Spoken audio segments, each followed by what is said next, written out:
ഒരുപാട് രഹസ്യങ്ങൾ കൈകാര്യം ചെയ്യുന്ന ഡിപ്പാർട്ട്മെന്റാ പോലീസ്. പറഞ്ഞിട്ടെന്ത് കാര്യം? ഏറ്റവും കൂടുതൽ ചോർച്ച അവിടെ തന്നെയാണ്.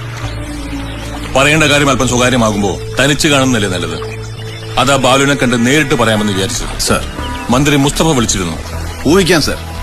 മന്ത്രി മുസ്തഫ മാത്രമല്ല, അയാളുടെ കോബ്രദർ റഫീഖ്, MLA റാണി മാത്യു, എക്സ്പോർട്ടർ ജോൺ വർഗീസ്, അബ്കാരി സുന്ദരേശൻ, പിന്നെ ഇവരുടെ എല്ലാം പൂജാമുറികളിൽ മറ്റു ദൈവങ്ങളെക്കാൾ പ്രാധാന്യത്തോടെ വെച്ച് ആരാധിക്കുന്ന ഒരു ദൈവം കൂടി ഉണ്ട് സർ, താരാദാസ്.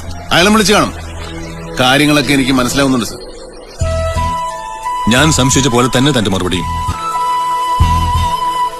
ഇത്തരമൊക്കെ ജീവിതത്തിൽ അനുഭവം ഉണ്ടായിട്ടും ബാലു എന്താ ഇനിയും പഠിക്കാത്ത?